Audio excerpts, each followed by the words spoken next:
Hola mis amigos de SEO en Estudio, mi nombre es Oscar Hernández y les doy la bienvenida a este nuevo tutorial donde hoy vamos a hablar acerca de las particiones de Linux. He recibido muchos comentarios acerca de cuáles son las particiones que se deben crear en el momento que se está instalando el sistema operativo Linux en nuestro equipo y el significado de cada una de ellas. Entonces vamos a hablar acerca un poco de cuáles son estas particiones y el por qué se deben utilizar en nuestra máquina en el momento de instalar el sistema operativo. Lo primero que debemos tener presente es que todo sistema operativo Linux trabaja básicamente bajo las siguientes particiones. La partición swap y la partición raíz. Y que también podemos utilizar una partición opcional que se conoce como la partición home, de la cual vamos a hablar más adelante. También existen otras particiones que puede llegarse al caso que sea necesario usarlas y es indispensable pues tener el significado o conocer para qué se utilizan, como es la partición BIOS boot y la partición del sistema EFI. Bueno, la partición swap también se conoce como partición de intercambio o partición de memoria virtual. Y básicamente lo que se trata es de un espacio físico en el disco duro que se utiliza para emular la memoria RAM con la que cuenta, o una memoria RAM adicional de la que cuenta el equipo. ¿Esto con qué fin se utiliza? Se puede llegar a casos extremos donde el sistema operativo a través de programas y tareas vaya usando o ocupando esta memoria RAM y llegue al punto donde básicamente el equipo ya no tiene memoria y por lo tanto esto puede hacer que el sistema falle o colapse. Entonces el sistema operativo lo que hace es utilizar esta partición de intercambio como una memoria RAM adicional, haciéndole creer al equipo que cuenta con más memoria RAM de la que realmente tiene. Actualmente muchos conocedores del tema manifiestan que no es necesaria pues utilizar esta partición.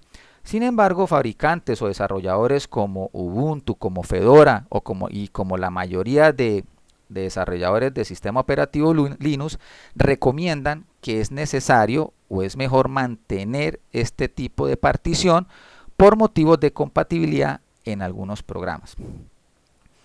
Ahora bien, la pregunta que siempre surge es ¿cuál es el tamaño recomendado para la creación de esta partición de intercambio o memoria swap? Entonces existe también gran literatura en internet o en la red acerca de recomendaciones de qué tipo de cantidad de espacios que debemos utilizar en nuestro disco para crear esta partición. Sin embargo, existe pues una regla muy extendida que depende básicamente de la memoria RAM que posee nuestro equipo. Es decir, si nuestro computador o nuestro equipo cuenta con una memoria RAM de 1 GB o menor, para el caso de los equipos antiguos, entonces se recomienda que la partición de intercambio sea del doble de espacio de la cantidad de memoria RAM. Es decir, si tenemos una memoria RAM de 1 GB, entonces se recomienda que la partición de intercambio sea, en este caso, del doble, por lo tanto será de 2 GB de partición de intercambio. Si tenemos por el contrario una memoria RAM entre 2 y 4 GB de RAM, entonces se recomienda que la partición de intercambio sea la mitad de la memoria RAM. Es decir, si tenemos un equipo que tiene 2 GB de memoria RAM, entonces la partición de intercambio puede ser de 1 GB de tamaño en espacio. Y para aquellos equipos actuales que tienen 4 GB o más de memoria, entonces se recomienda que la partición de intercambio sea de 2 GB. Ahora bien, otra partición muy importante y que es fundamental en la instalación del sistema operativo es lo que se conoce como la partición raíz.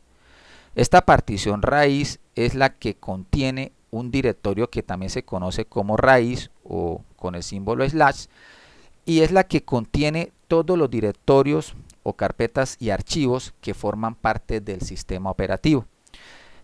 Podemos decir que es una analogía es que decir que es como el disco C de lo que hablamos nosotros cuando estamos manejando el sistema operativo Windows.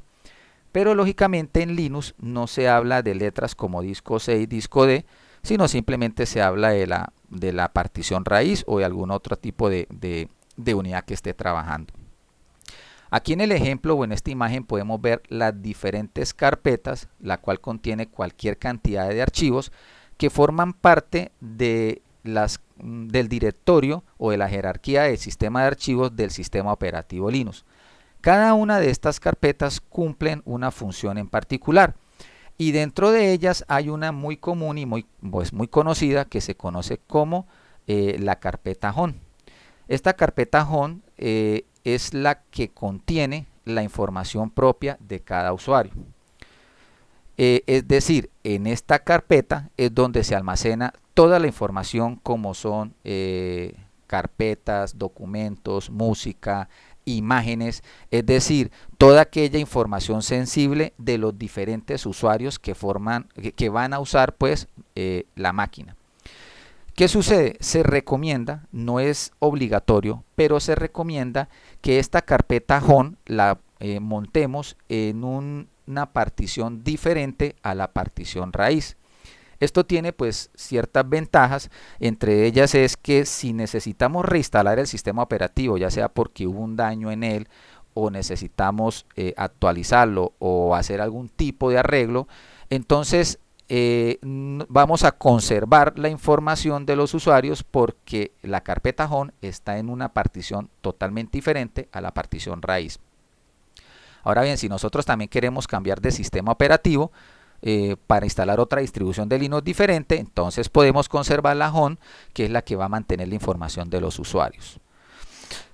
Aparte de eso, pues aquí estamos separando los datos del usuario de las carpetas del sistema operativo y de aquellos programas que nosotros lleguemos a instalar. También surge la pregunta que cuál es el tamaño pues recomendado para este tipo de partición. Pues esto depende básicamente de cuántos usuarios van a usar el sistema y de qué cantidad de volumen de datos nosotros queremos disponer en equipo para almacenar información. Entonces eso ya pues va de acuerdo a ese tipo de categoría o de sugerencia para construir pues el tamaño de la partición. Ahora bien, dentro de las particiones que conocemos, a pesar de que ya hablamos de la partición de intercambio, la partición raíz y como sugerencia colocar la partición home externa también en una partición diferente a la raíz, también puede presentarse el caso que necesitemos montar en nuestro equipo otras particiones adicionales, como es el caso de la partición BIOS boot y la partición del sistema EFI.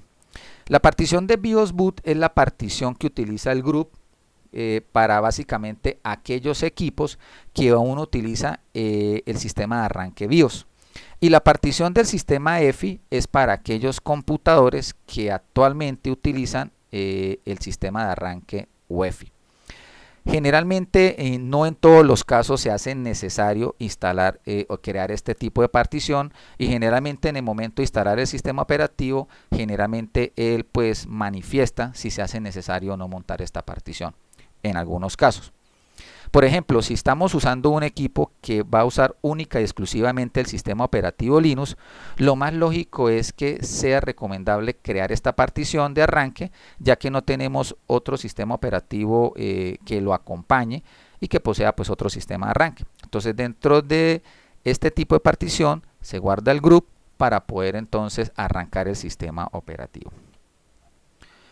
Bueno, vamos a ver en nuestro sistema operativo, en esta máquina, que estamos usando pues OpenSUSE, vamos a ver cómo es que se comporta o cómo es que están formadas las particiones de este equipo. En este caso, por ejemplo, OpenSUSE tiene un acceso que se llama inicio, que si damos clic sobre él, se nos va a abrir básicamente el home, es decir, la carpeta home como tal, aquí se conoce como carpeta personal y podemos ver aquí los diferentes pues directorios o carpetas del usuario que actualmente se está usando. Aquí también podemos ver un acceso que dice raíz, que si damos clic sobre él podemos ver las carpetas que forman parte del sistema operativo y que dentro de ellas tenemos el home, que si damos clic sobre él podemos ya ver que tenemos pues las diferentes carpetas de aquellos usuarios que han usado o que tienen cuenta de usuario en esta máquina. En este momento este usuario es el que está usando el sistema y por lo tanto tenemos pues el ingreso del home a través de este acceso directo. Si nosotros queremos ver, aquí en esta parte tenemos las dos particiones de nuestro disco duro. Esta partición de 16 gigas que corresponde a nuestra carpeta o nuestro directorio raíz, perdón, nuestra partición raíz, aquí lo podemos ver. Y tenemos una partición de 11 gigas que si la abrimos, efectivamente contiene la carpeta home de nuestro sistema operativo. Es decir, a pesar de que la carpeta raíz o el directorio raíz nos muestra la carpeta home habilitada, esta realmente se almacena dentro de una partición diferente a la partición raíz. Ahora bien, si nosotros queremos ver cómo están formadas las particiones de este equipo, podemos ingresar al JAS y en sistema tenemos una opción que dice particionador. Esta es la que me va a permitir a ver cómo están formadas las particiones de nuestro disco duro. Debemos tener especial cuidado porque si modificamos estas particiones podemos dañar el sistema operativo o en un caso más complejo borrar la información que tengamos en nuestra máquina. Entonces aquí podemos ver las diferentes particiones que están formadas en este equipo. Aquí podemos ver efectivamente que 16 gigas tenemos nuestra partición raíz. Tenemos otra partición que es la home, que es de 11 gigas, y tenemos nuestra partición de intercambio de 2 gigas porque esta máquina tiene una memoria RAM de 4 gigas. Esta máquina corre única y exclusivamente Linux y en el momento de la instalación el sistema operativo nos manifestó o nos sugirió que debíamos crear la partición BIOS boot dentro de esta máquina. Bueno, ahora bien, también nosotros podemos ver cómo se comporta esta memoria, la de intercambio y la memoria RAM. Entonces vamos a ingresar al monitor del sistema, que es donde nosotros podemos ver cómo está operando en este momento nuestro sistema operativo. Aquí podemos ver el funcionamiento de nuestra CPU, y aquí hay algo muy interesante y es que nosotros podemos ver el comportamiento de nuestra memoria RAM y de nuestra memoria de intercambio o partición de intercambio. En la medida que nosotros vamos abriendo pues diferentes aplicativos o diferentes programas, podemos ver cómo la memoria RAM empieza a tener pues cierta cantidad de uso debido precisamente a la carga que le estamos haciendo por las diferentes aplicaciones que estamos en este momento manejando. Entonces podemos ver acá que cada vez la memoria RAM se está utilizando más, pero sin embargo podemos ver que aún la partición de intercambio o en este momento la memoria de intercambio no está siendo usada por el sistema. Entonces esta es una buena forma de nosotros poder monitorear nuestra máquina y entender cómo se está comportando pues nuestras memorias o la memoria y nuestra CPU en nuestra máquina. Bueno, mis amigos, espero que este tutorial haya sido de gran ayuda como siempre.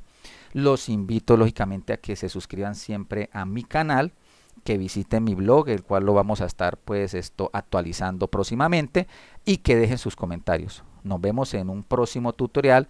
Saludos y hasta la próxima.